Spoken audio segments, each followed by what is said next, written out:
परमेश्वर के नाम की महिमा हो। हालेलुया।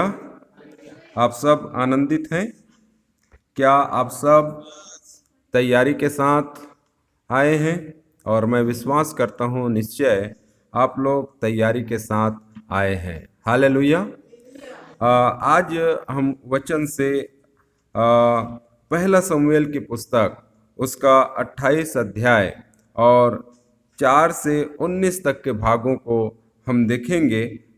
लेकिन हम इस समय पढ़ेंगे नहीं, बहुत बड़ा ये टेक्स्ट है, उन सारे भागों को हम नहीं पढ़ेंगे। आपके स्क्रीन में वो दिख जाएगा और हम आगे बढ़ेंगे। और मैं आज बताना चाहता हूँ, भारी विपत्ति से बचाओ। भारी विपत्ति से बचाओ आज का विषय है। और वचन की सेवकाई में मैं आगे बढ़ूं इससे पहले मैं एक छोटा सा दृष्टांत के रूप में एक बात बोलना चाहूँगा। एक बार क्या हुआ, एक बड़ा सा बांध था, डैम, और उसमें बहुत पानी भरा हुआ था, लबालब पानी से वो भरपूर था। और उसी में, उस बांध में एक छोटा सा छेद हो गया और वो धीरे धीरे पानी बहने लगा।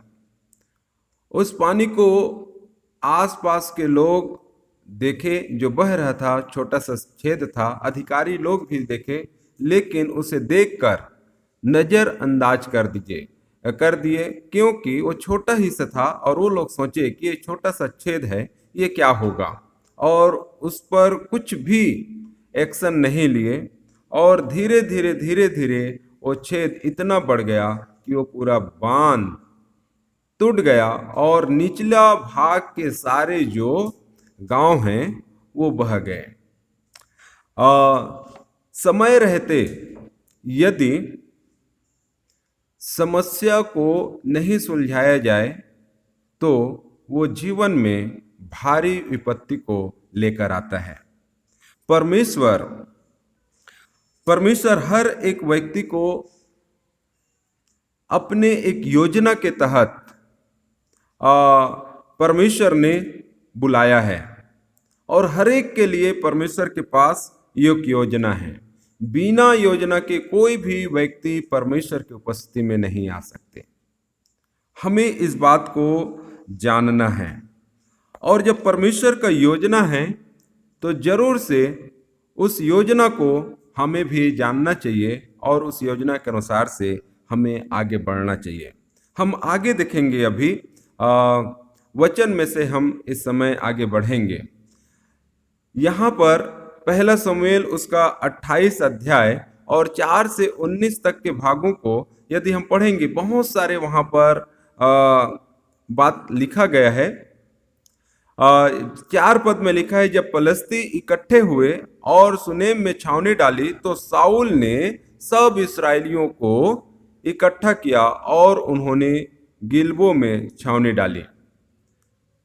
ये एक साउल राजा और पलिश्तियों के युद्ध की तैयारी के विषय में हम यहां पर देख पाते हैं। 6 पद में हम देखते हैं, और साउल ने यहोवा से पूछा, तब यहोवा ने न तो स्वप्न के द्वारा उसका उत्तर दिया और न उरीम के द्वारा और न भविष्यद्वक्ताओं के द्वारा उत्तर दिया। साउल इस्राएल का पहला राजा है, और यहां पर हम देखते हैं जब फलस्तीन देश से साउल या इस्राएली लोग युद्ध करने वाले हैं, और साउल क्या कर रहे हैं, परमेश्वर से पूछ रहे हैं कि परमेश्वर मैं क्या करूं, युद्ध करूं कि नहीं करूं। लेकिन यहां 6 पद में हम पाते हैं परमेश्वर उन्हें किसी भी प्रकार की कोई उत्तर नहीं देता है, न तो स्वप्न के द्वारा, न उरीम के द्वारा और न ही भविष्यद्वक्ताओं के द्वारा।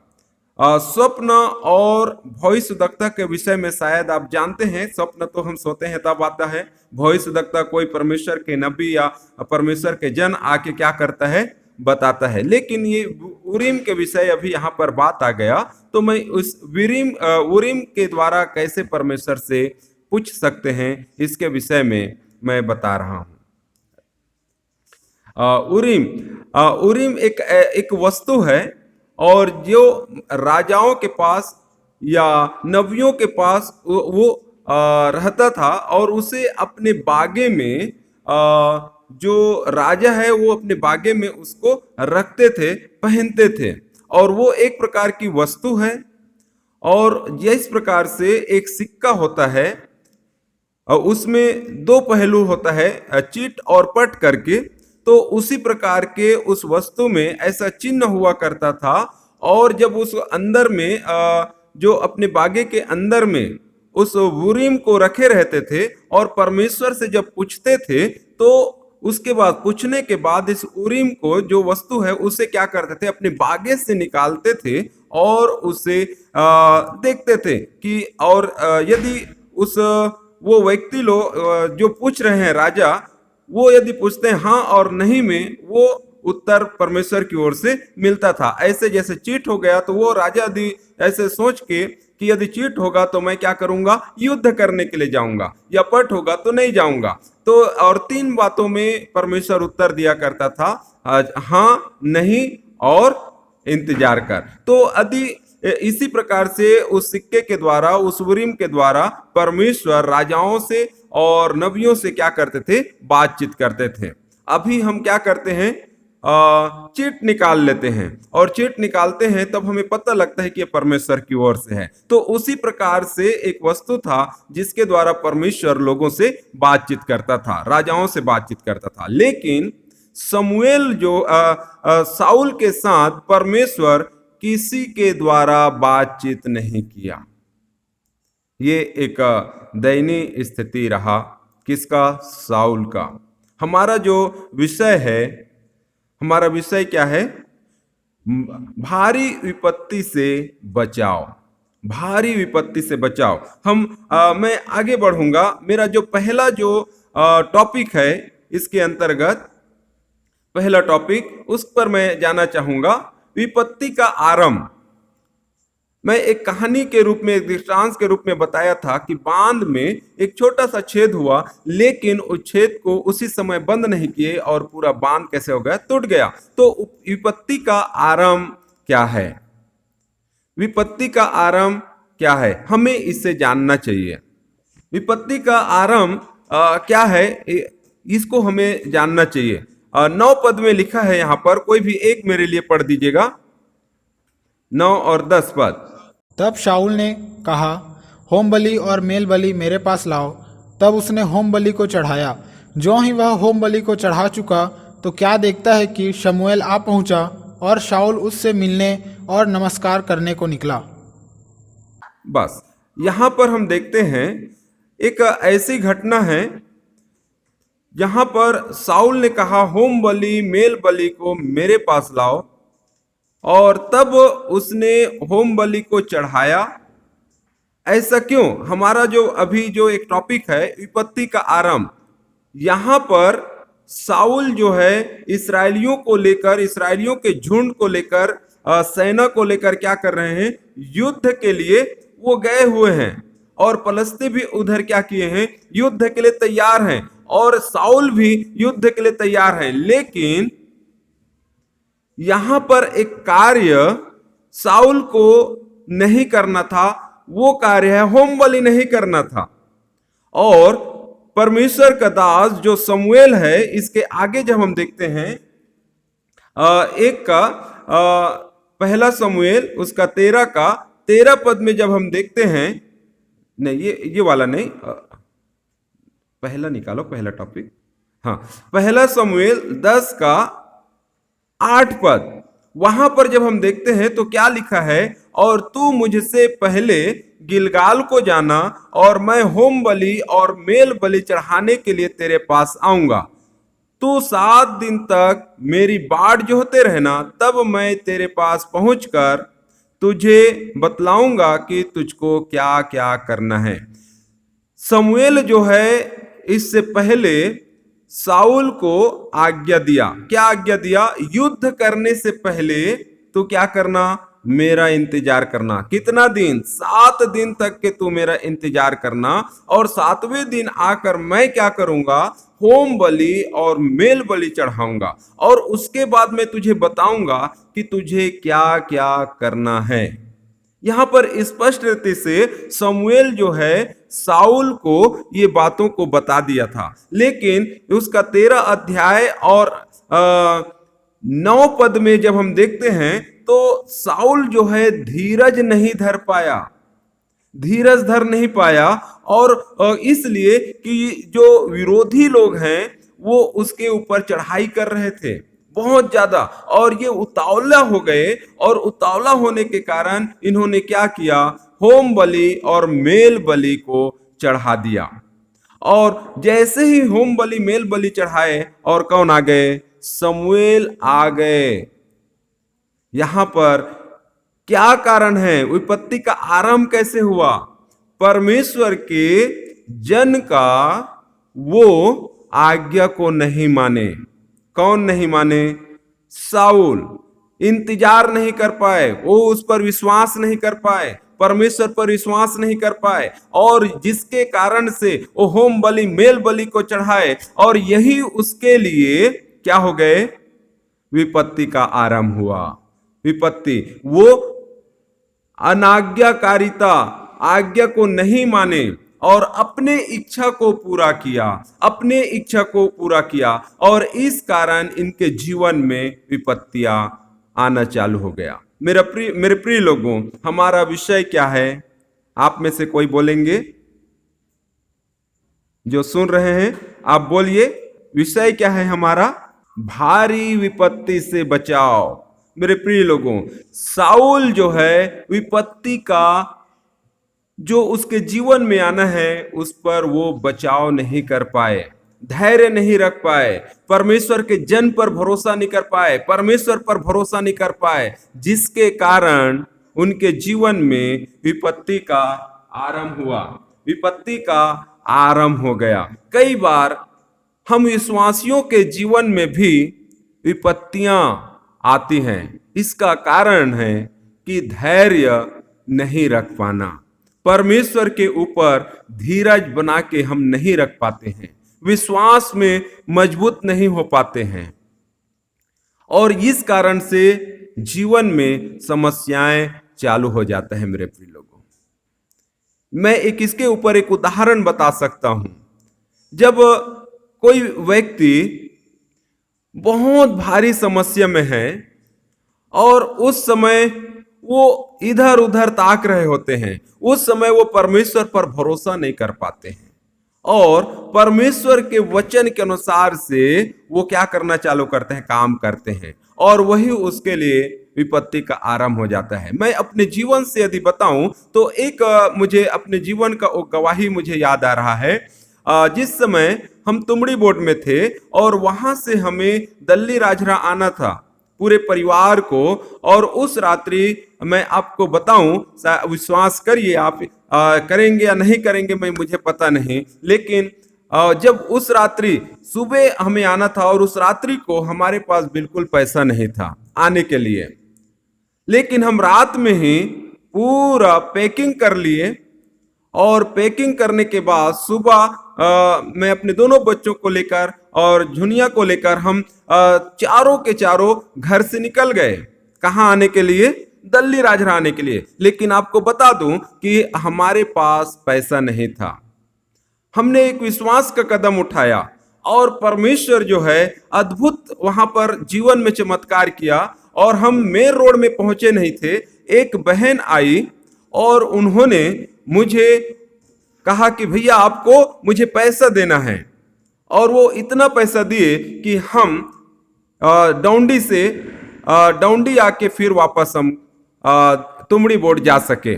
और वो पैसा यूं ही फ्री में नहीं दिए, वो मैं सिलाई का काम किया था और वो काफी दिन हो चुका था, वो पैसा मुझे दी नहीं थी, लेकिन उसे मैं कभी मांगा नहीं था। लेकिन उस दिन परमेश्वर ने उनके जीवन में काम किया और हमें वो पूरा पैसा वापस कर दिया।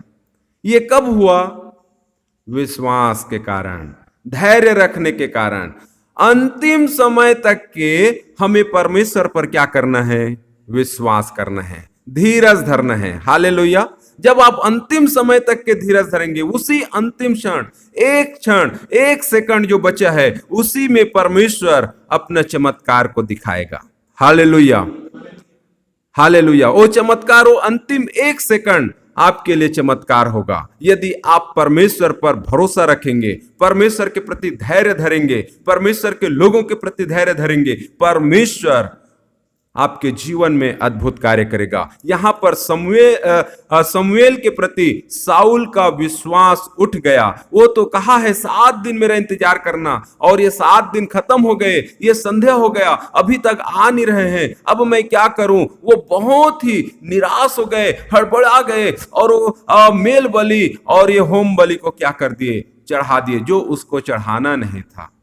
और इस कारण उनके जीवन में विपत्तियां आ गई, विपत्ति का शुरुआत हो गया। मेरे प्रिय लोगों, हमें कभी भी अपने जीवन में जल्दबाजी परमेश्वर के प्रति हमें नहीं करना, परमेश्वर के समय का हमें इंतजार करना है। हालेलुया। क्या मेरी बात समझ रहे हैं? भारी, एक और बार बोलिए, मेरा विषय क्या है? आज का हम किस विषय में बात कर रहे हैं? भारी विपत्ति से बचाओ। हालेलुया। मेरे प्रिय लोगों, हम भारी विपत्ति से बच सकते हैं। हम विपत्ति के आरंभ में ही उस विपत्ति को रोक सकते हैं। हालेलुया। दूसरी बात, परमेश्वर अपनी योजना से दूर करता है। ये कौन है? ये कौन है जिसे परमेश्वर अपनी योजना से दूर करता है? वो व्यक्ति को मैं पहले बताया, परमेश्वर के पास जितने भी लोग आते हैं या आए हैं, सबके लिए परमेश्वर का एक योजना है। आप जितने भी आज इस वचन को सुन रहे हैं, मेरी बात को आप सुन रहे हैं, परमेश्वर के वचन को सुन रहे हैं, चाहे आप छोटे हो, बड़े हो, बुजुर्ग हो, परमेश्वर के पास आपके लिए एक योजना है। आप बोल सकते हैं, परमेश्वर के पास मेरे लिए एक योजना है। बोलिए आप, आमीन।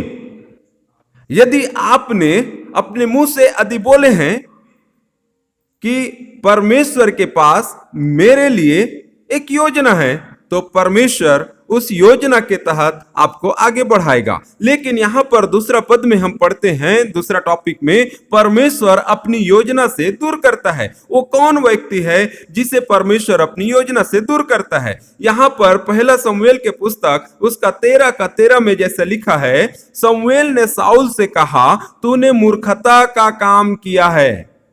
क्या काम किया है? शमूएल ने क्या कहा? तूने मूर्खता का काम किया है, तूने अपने परमेश्वर यहोवा की आज्ञा को नहीं माना, नहीं तो यहोवा तेरा राज्य इस्राएलियों के ऊपर सदा स्थिर रखता।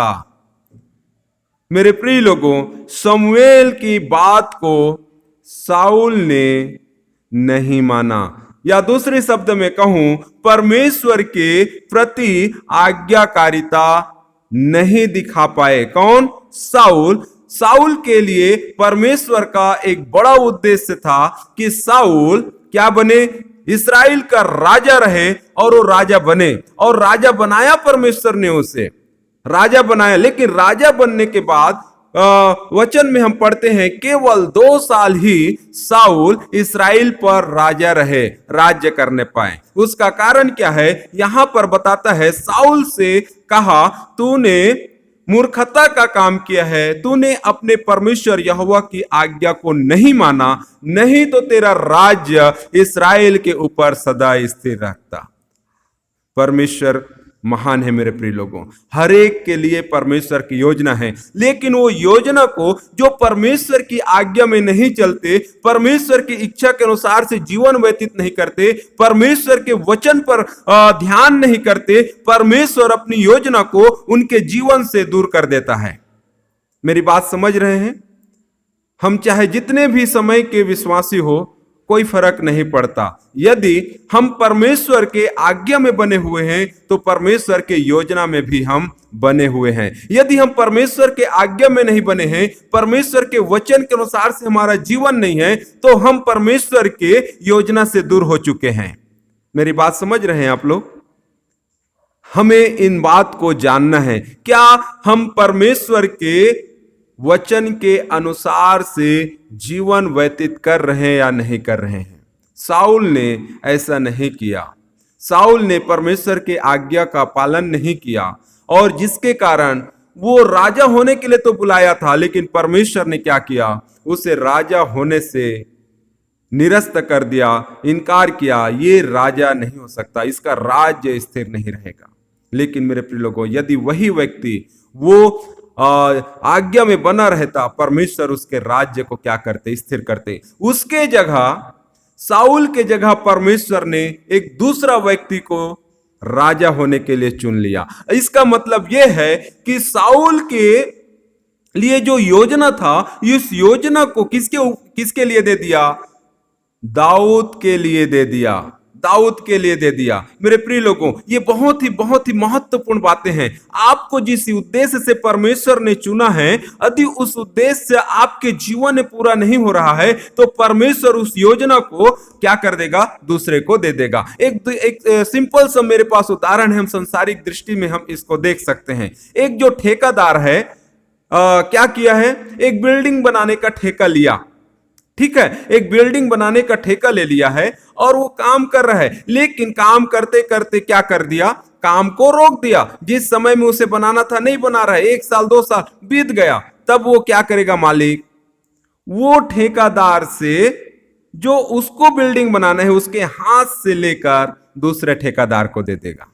मेरी बात समझ रहे हैं, है ना? वो दूसरे को दे देगा। क्यों देगा? क्योंकि वो अपने कार्य के प्रति विश्वास योग्य नहीं है।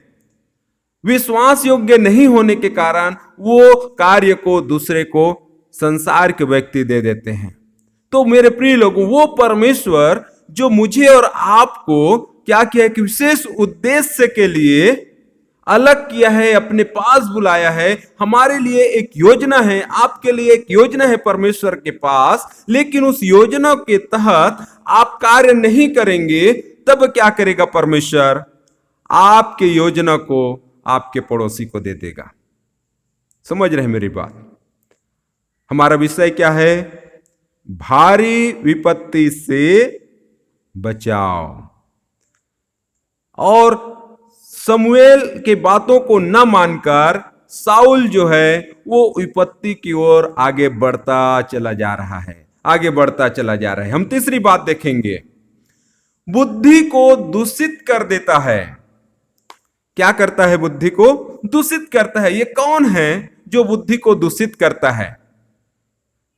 ये क्या चीज है जो बुद्धि को दूषित करता है? पहला शमूएल 28 अध्याय और 7 पद को कोई एक जने पढ़िएगा। तब शाऊल ने अपने कर्मचारियों से कहा, मेरे लिए किसी भूत सिद्धि करने वाली को ढूंढो कि मैं उसके पास जाकर उससे पूछूं। उसके कर्मचारियों ने उससे कहा, इंदौर में एक भूत सिद्धि करने वाली रहती है। बस ये जो बुद्धि को दूषित कर देता है क्या है? परमेश्वर के आज्ञा में जब हम नहीं चलते हैं, तब क्या होता है? मनुष्य का बुद्धि कैसे हो जाता है? दूषित हो जाता है। परमेश्वर की जो आत्मा है वहां पर काम नहीं करता है। साउल के जीवन में हम इस बात को देखते हैं। साउल को परमेश्वर ने राजा होने के लिए अयोग्य घोषित कर दिया, और उसके बाद इसका जो बुद्धि है वो काम करना क्या कर दिया? बंद कर दिया। क्योंकि परमेश्वर जो है इनसे बात नहीं कर रहे हैं, भविष्यद्वक्ता इनसे इनके विषय भविष्यवाणी नहीं कर रहे हैं, और उरीम भी इनके विषय में कोई भी बात नहीं कर रहे हैं। और ऐसी दशा में इनका बुद्धि अब क्या कर रहा है? काम नहीं कर रहा है। अब ये किसके ओर जा रहे हैं? साउल संसार की ओर भाग रहे हैं, संसार के भूत साधने वालों की ओर भाग रहे हैं।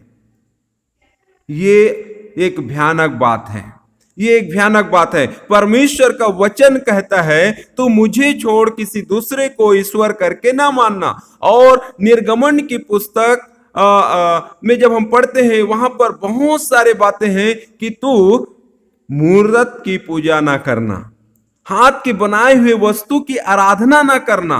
परमेश्वर स्पष्ट क्या किया है? मना किया है। भूत साधने वालों के पीछे मत हो लेना, टोना जादू करने वालों के पीछे ना हो लेना।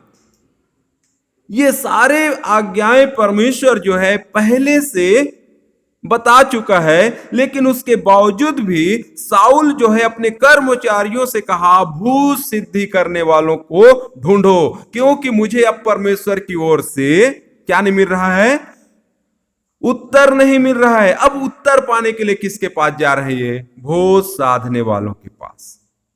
और 11 पद में जब हम पढ़ते हैं वहां पर 11 और 12 और 13 पद में जब हम पढ़ते हैं तो यहां पर लिखा है, स्त्री ने पूछा, मैं तेरे लिए किसको बुलाऊं? उसने कहा, शमूएल को मेरे लिए बुला। ये यहां पर बहुत सारे लोग कंफ्यूजन में हैं कि शमूएल को एक भूत साधने वाले कैसे बुला सकते हैं, और क्या भूत साधने वाले शमूएल को किस प्रकार से उसे अपने कब्जे में कर लिए? क्या शमूएल भूत है क्या? तो इसका सीधा सीधा उत्तर है, हम नीचे जब पढ़ते हैं, पढ़िए नीचे क्या है, कोई एक जने पढ़िए 12 पद को। जब स्त्री ने शमूएल को देखा तब ऊंचे शब्द से चिल्लाई और बस यहां पर उसका उत्तर है, जब स्त्री ने शमूएल को देखा तब ऊंचे शब्द से चिल्लाई। शमूएल को देखकर वो स्त्री, भूत साधने वाली स्त्री, ऊंचे शब्द से क्यों चिल्लाई? वो डर गई। क्यों डर गई? यदि उसके अधिकार में यदि शमूएल होता, उसके तंत्र मंत्र में शमूएल होता, बंधा होता, तो वो स्त्री नहीं डरती, लेकिन उसके अधीन में नहीं था, इसलिए वो डर गई कि अरे ये शमूएल कैसे आ गया, और वो डर गई। और उसके बाद लिखा है, और साउल से कहा, तूने मुझे क्यों धोखा दिया? तू तो साउल है। और वो सारी बात उनको समझ आ गया, यार ये राजा साउल है और ये किसको बुला रहे हैं? शमूएल को बुला रहे हैं। लेकिन मैं बता दूं, शमूएल कोई भूत नहीं है, और शमूएल एक धर्मी व्यक्ति है, और कोई भी भूत साधने वाले उस शमूएल को अपने कब्जे में रख नहीं सकता। ये जो शमूएल उसे दिखाई दिया, ये परमेश्वर की ओर से था। हालेलुया, है ना। इस जो भ्रम है आपके अंदर, यदि होगा भ्रम कि ये शमूएल को कैसे भूत साधने वाले ने उतार लिया, वहां से चढ़ा लिया, तो ये भ्रम आपका दूर हो जाए। शमूएल को वो भूत सिद्धि करने वाले इसलिए देखे क्योंकि परमेश्वर की ये योजना था कि साउल को शमूएल को दिखाएं और उसको बताएं। और शमूएल जब दिखे तब वो कोई नया बात नहीं बताया, शमूएल कोई नया बात नहीं बताया, परंतु वही बात बताए जो परमेश्वर ने, जब शमूएल जीवित था उस समय परमेश्वर ने उससे कहा था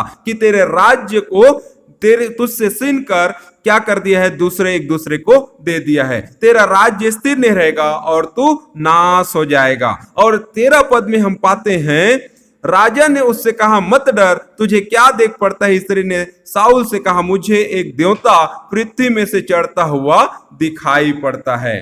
अर्थात शमूएल जो है कोई भूत नहीं था, वो परमेश्वर अपनी योजना के तहत शमूएल को वहां पर लेके गया। और इसका सबूत यह है कि स्त्री शमूएल को देखकर डर गई और वो चिल्लाई। यदि उसके वश में होता तो उस डरती नहीं, क्योंकि उसे तो वो अपने कब्जे में करके रखी हुई थी, लेकिन शमूएल को अपने कब्जे में करके नहीं रखी थी।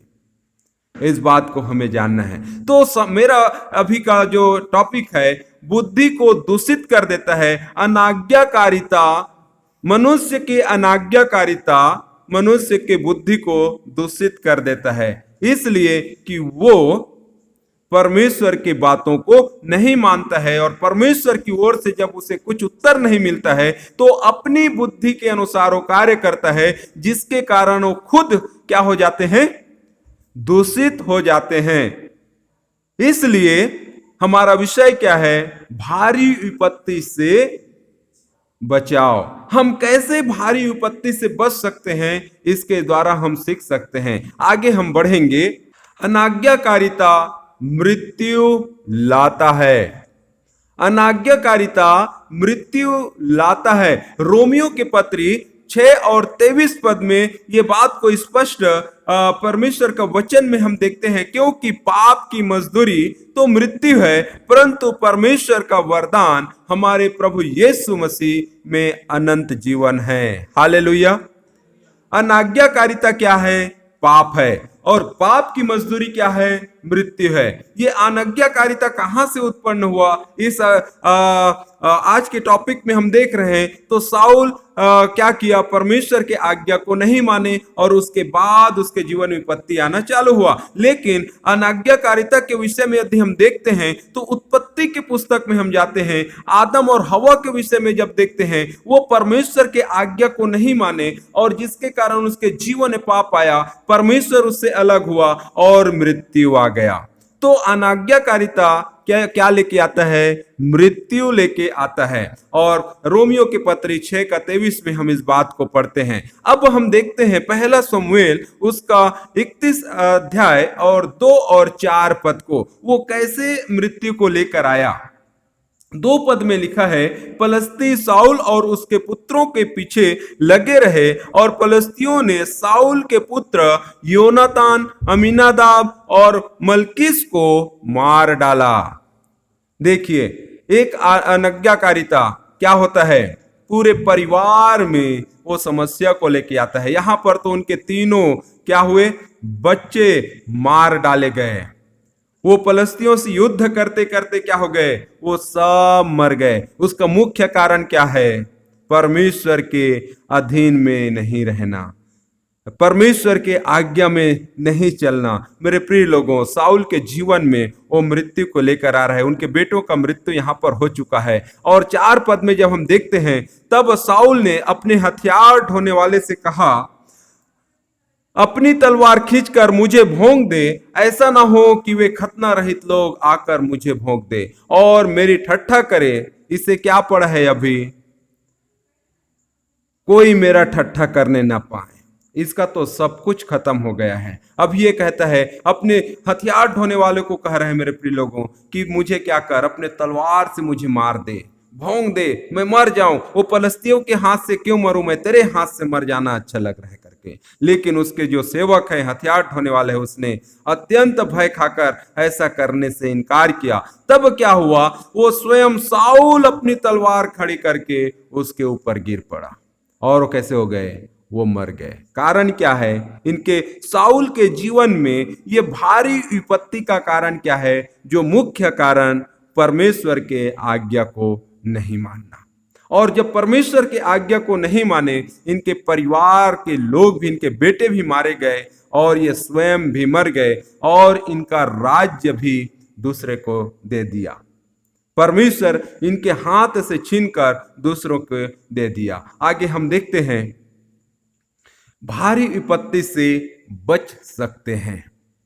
भारी विपत्ति से बच सकते हैं। व्यवस्था विवरण की पुस्तक 28 अध्याय 13 और 14 पद में इस प्रकार से लिखा है, और यहोवा तुझको पूंछ नहीं किंतु सिर ही ठहराएगा और तू नीचे नहीं परंतु ऊपर ही रहेगा। यदि परमेश्वर यहोवा की आज्ञाएं जो मैं आज तुझको सुनाता हूं, तू उनके मानने में मन लगाकर चौकसी करे और जिन वचनों की मैं आज तुझे आज्ञा देता हूं, उनमें से किसी से दाहिने व बाएं मुड़ के पराये देवताओं के पीछे न होले और ना उनकी सेवा करे।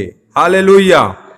भारी विपत्ति से साउल बच सकता था। कैसे? परमेश्वर के अधीन में होकर।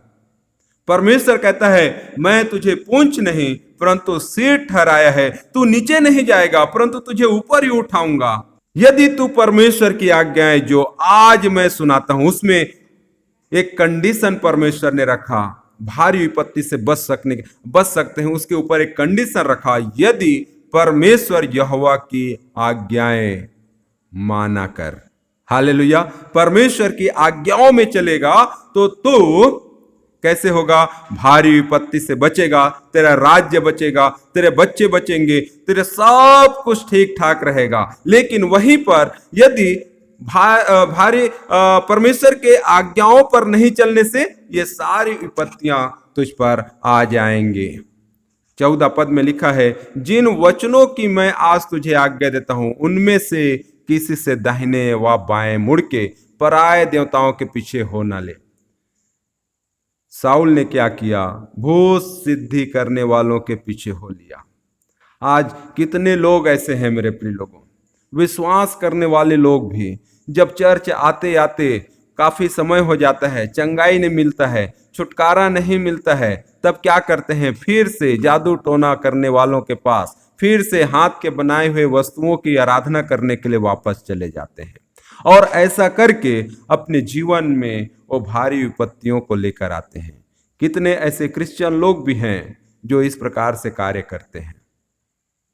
हमारा विषय है भारी विपत्ति से बचाओ। जीवन में भारी विपत्ति आए इससे पहले हमें परमेश्वर के वचनों का मनन करना, उसके वचन के अनुसार से हमें चलना बहुत ही जरूरी है, बहुत ही जरूरी है। आज हम देखते हैं सारे संसार में क्या है, कोरोना महामारी फैला हुआ है। इसका कारण क्या है? मनुष्य के अनाज्ञाकारिता, मनुष्य के अनाज्ञाकारिता। हो सकता है उसमें मैं और आप नहीं हैं, कोई तो है जो ऐसा कार्य कर रहा है, जिसके कारण, एक के कारण संसार में क्या आया है? ये समस्या आया है। मेरे प्रिय लोगों, हमें चाहिए, यदि हम उस विपत्ति से बचना चाहते हैं, हमें परमेश्वर के अधीन होना पड़ेगा। साउल के समान हम हठीले कठोर होकर या उतावला में आकर हम यदि नियम का उल्लंघन करें, परमेश्वर के अगेंस्ट में जाएं, हम विपत्ति से बच नहीं सकते। हमें यदि विपत्ति से बचना है, तब क्या करना है? परमेश्वर के आज्ञाकारिता को हमें अपने जीवन में अपनाना है। जब परमेश्वर के आज्ञाकारिता को जब हम अपने जीवन में अपनाएंगे, परमेश्वर क्या करेगा? विपत्तियों से हमें बचाएगा। मैं एक और वचन पढ़ना चाहूंगा, मत्ती रचित सुसमाचार उसका 28 अध्याय 18 से 20 तक के कोई एक व्यक्ति अपने बाइबल में से ऊंचे आवाज से पढ़ देंगे। आज हमारे लिए परमेश्वर की आज्ञा क्या है? नया नियम आज हमारे लिए है, पुराना नियम हमारे लिए दृष्टांत है। आज परमेश्वर का वचन जो पुराना नियम है, हम आज्ञाओं में नहीं चल रहे हैं, हम परमेश्वर के अनुग्रह में चल रहे हैं, लेकिन आज भी हमारे लिए परमेश्वर का आज्ञा है, प्रभु यीशु मसीह की आज्ञा है। उस आज्ञा को मैं बताना चाहूंगा ताकि हम विपत्ति से अपने आप को बचा सके। तो कोई भी पढ़ दीजिए मत्ती रचित सुसमाचार उसका 28 अध्याय 18 से 20। यीशु ने उनके पास आकर कहा कि स्वर्ग और पृथ्वी का सारा अधिकार मुझे दिया गया है, इसलिए तुम जाकर सब जातियों के लोगों को चेला बनाओ और उन्हें पिता और पुत्र और पवित्र आत्मा के नाम से बपतिस्मा दो और उन्हें सब बातें जो मैंने तुम्हें आज्ञा दी है मानना सिखाओ, और देखो मैं जगत के अंत तक सदैव तुम्हारे संग हूँ। बस, धन्यवाद। यहाँ पर हम क्या देखते हैं? यीशु ने उनके पास आकर कहा, स्वर्ग और पृथ्वी का सारा अधिकार मुझे दिया गया है, इसलिए तुम जाओ, इसलिए तुम जाओ। ये किसे कह रहे हैं? हर एक यीशु मसीह के पास आने वाले लोग के लिए है। हर एक आज इस वचन को सुनने वाले लोग के लिए एक आज्ञा है, इसलिए तुम जाओ। कहां जाओ? सब जातियों के लोगों को चेला बनाओ और उन्हें पिता, पुत्र और पवित्र आत्मा के नाम से बपतिस्मा दो। हमारे लिए एक आज्ञा है, परमेश्वर के बेटा प्रभु यीशु मसीह के सुसमाचार को लोगों तक बांटना। मेरे प्रिय लोगों, हम इसमें विश्वास योग्य रहें। जब भी हमें समय हमें मिलता है, हम जरूर से प्रभु के वचन को लोगों तक बांटें।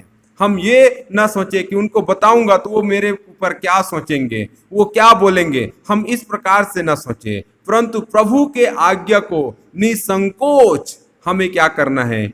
अपने जीवन में मानना है, उसके वचन को बताना है। जब हम इस वचन को बताएंगे, परमेश्वर के आज्ञा में, प्रभु यीशु के आज्ञा को हम मानेंगे और हम अपने जीवन में भारी विपत्ति को आने से हम रोक पाएंगे। मेरे प्रिय लोगों, हमें परमेश्वर के आज्ञा में बने रहना है। मैं आज भारी विपत्ति से बचाव के विषय में 5 बातों को मैं बताया। परमेश्वर से विपत्ति का आरंभ, और दूसरी बातें हैं योजना से दूर करता है, तीसरी बातें हैं बुद्धि को दूषित करता है, और चौथी बातें हैं अनाज्ञाकारिता मृत्यु को लेकर आता है, और 5वीं जो बातें हैं भारी विपत्ति से हम बच सकते हैं। और बचने का उपाय क्या है? आज्ञाकारिता। हालेलुया। सो परमेश्वर इस भागों के द्वारा हम सबों को आशीष प्रदान करें।